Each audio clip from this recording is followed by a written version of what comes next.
Di sebuah desa yang sepi, jauh dari keramaian kota, berdirilah sebuah rumah tua yang megah di tengah-tengah sawah yang luas. Rumah itu milik seorang perempuan tua bernama Ibu Sari, yang sudah hampir seabad usianya. Hidupnya dulu dipenuhi dengan kebahagiaan, suami yang setia, dan 3 orang anak yang ia cintai, Rahman, Dina, dan Budi. Namun, seiring waktu, semua berubah. Kehidupan berjalan cepat, dan Ibu Sari perlahan-lahan ditinggalkan oleh mereka yang ia kasihi. Sejak suaminya, Pak Darto, meninggal 30 tahun lalu, Ibu Sari menjalani hidup dalam kesunyian. Suaminya meninggalkan kekayaan yang melimpah, tanah sawah yang luas, beberapa properti di kota, dan sejumlah uang yang cukup untuk hidup nyaman hingga hari-hari terakhirnya. Namun, semakin tua usianya, semakin sunyi hidup Ibu Sari. Anak-anaknya yang dulu sering berkumpul di rumah kini jarang terlihat. Semua sudah hidup di kota besar dengan kesibukan masing-masing, meninggalkan Ibu Sari di desa bersama satu-satunya orang yang setia di sampingnya, Lestari. Lestari, seorang perempuan muda yang datang 20 tahun lalu, awalnya hanyalah seorang pengasuh. Namun, hubungan itu perlahan berubah menjadi lebih dari sekadar majikan dan pembantu. Lestari merawat Ibu Sari bukan hanya karena kewajiban pekerjaan, melainkan dengan kasih sayang yang tulus. Ketika malam tiba dan kesunyian rumah menyelimuti, hanya suara Ibu Sari yang gemetar berbicara kepada Lestari tentang masa lalu. Tentang rindu yang ia simpan untuk anak-anaknya yang tak pernah kembali. Ibu, anak-anak Ibu pasti akan datang menjenguk, ujar Lestari lembut, setiap kali Ibu Sari menangis dalam kesepian. Mungkin, tar. Tapi entah kapan, dijawab Ibu Sari dengan suara lemah. Setiap hari, dia menunggu kabar dari anak-anaknya. Setiap kali telepon berdering, hatinya melompat berharap itu dari mereka, tapi seringkali hanya telepon dari pihak bank atau tetangga yang menanyakan kabar.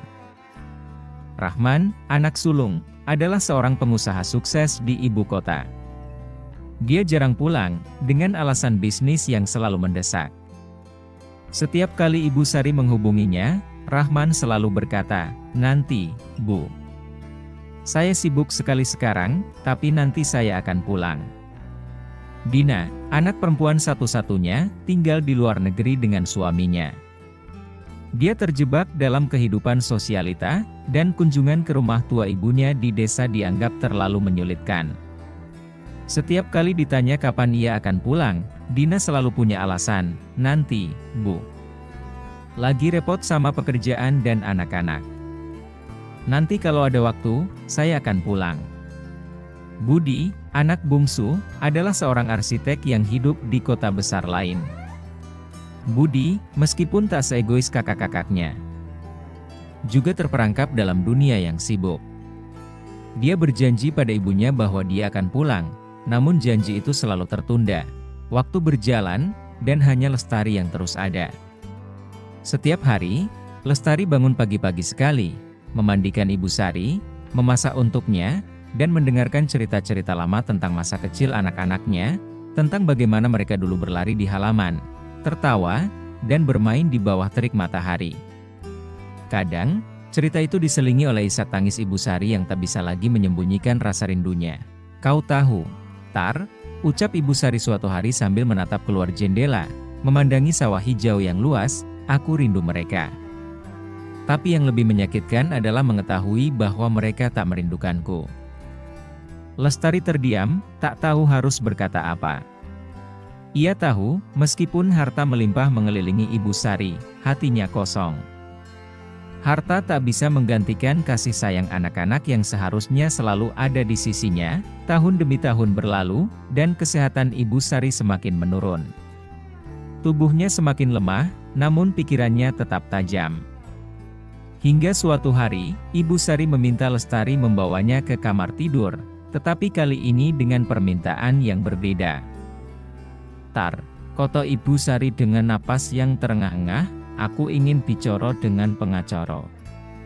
Ada hal yang perlu kuselesaikan." Lestari mematuhi permintaan itu tanpa banyak bertanya. Beberapa hari kemudian, Pak Adnan, pengacara keluarga yang sudah lama mengurus harta kekayaan Ibu Sari, datang ke rumah. Mereka berbicara lama di ruang tamu, di mana Ibu Sari dengan suara serak menceritakan keinginannya. "Anak-anakku memang darah dagingku," ujar Ibu Sari lirih kepada Pak Adnan.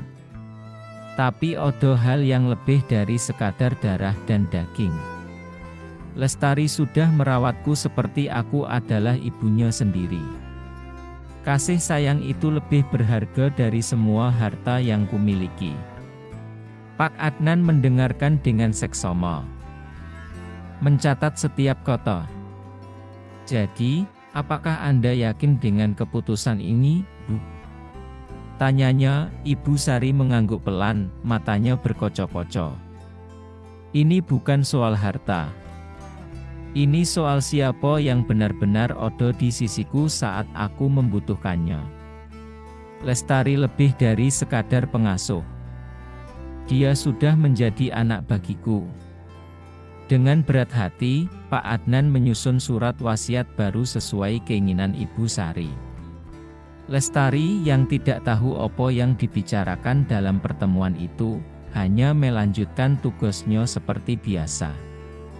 Dia tak pernah meminta apapun dari Ibu Sari, selain perhatian dan kasih sayang yang mereka bagi selama 20 tahun terakhir. Beberapa bulan kemudian, Ibu Sari jatuh sakit. Kali ini, penyakitnya lebih serius.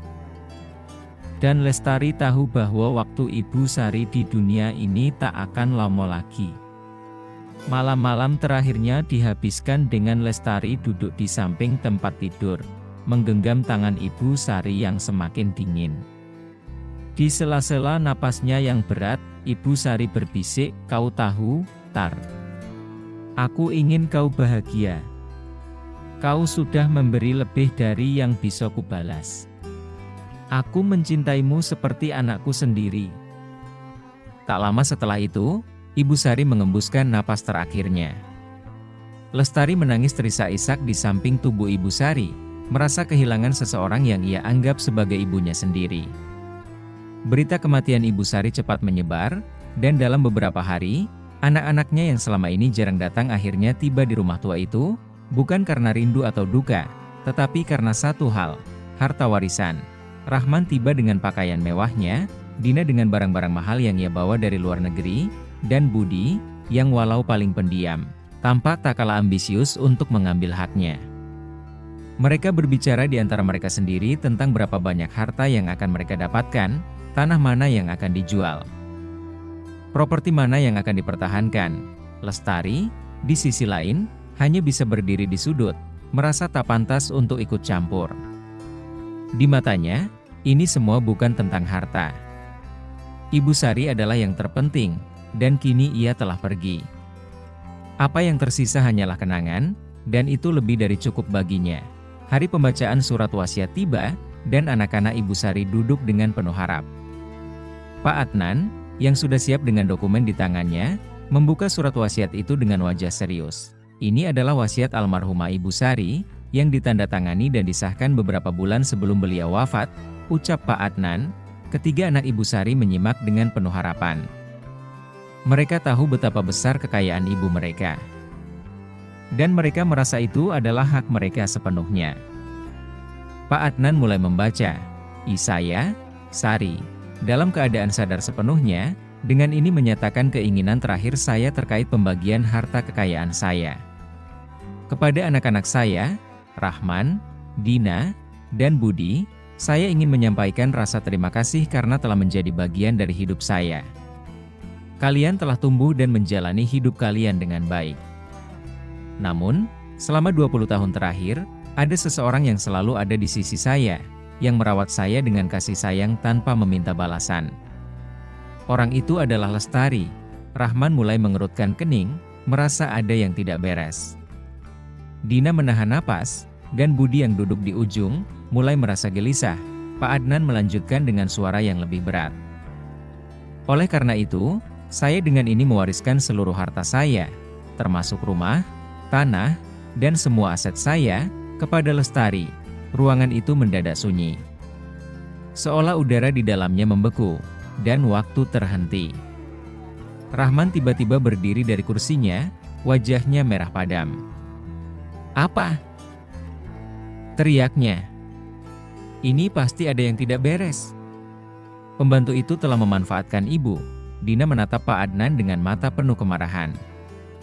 "Ini tidak masuk akal. Dia hanya pembantu. Kami ini anak kandungnya." Budi, yang biasanya tenang, kali ini tidak bisa menahan emosinya. "Dia pasti sudah menghasut ibu. Tidak mungkin ibu menyerahkan semuanya padanya. Kami anak kandungnya, bukan dia." Pak Adnan tetap tenang. Meskipun ketegangan di ruangan itu meningkat. "Ini adalah keinginan almarhumah Ibu Sari, dan surat wasiat ini sah secara hukum," ia ujarnya dengan tegas. Rahman meledak dalam kemarahan, mengancam akan menggugat dan membawa masalah ini ke pengadilan. "Ini tidak bisa dibiarkan. Dia pasti sudah meracuni pikiran ibu."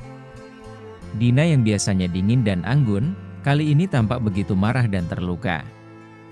"Ini adalah penghinaan. Bagaimana bisa seorang pembantu mendapatkan segalanya? Kami yang berhak." Budi hanya bisa menatap dengan marah ke arah Lestari, yang dari tadi hanya diam terpaku di sudut ruangan, air mata membasahi pipinya. Dia tidak pernah meminta ini. Lestari tidak pernah menginginkan harta itu. Baginya, merawat Ibu Sari adalah hal yang ia lakukan dengan tulus, tanpa pernah berharap imbalan apapun. Namun, bagi Rahman, Dina, dan Budi, harta adalah segalanya. Mereka terus menggugat dan menuntut hak mereka, tapi pengadilan akhirnya tetap memenangkan Lestari. Warisan Ibu Sari memang ditujukan untuknya, dan tak ada yang bisa mengubah itu. Setelah semua sengketa hukum berakhir, Lestari memilih menggunakan sebagian besar harta itu untuk membangun panti jompo di desanya. Baginya, harta itu adalah alat untuk melanjutkan kasih sayang Ibu Sari kepada mereka yang terlupakan.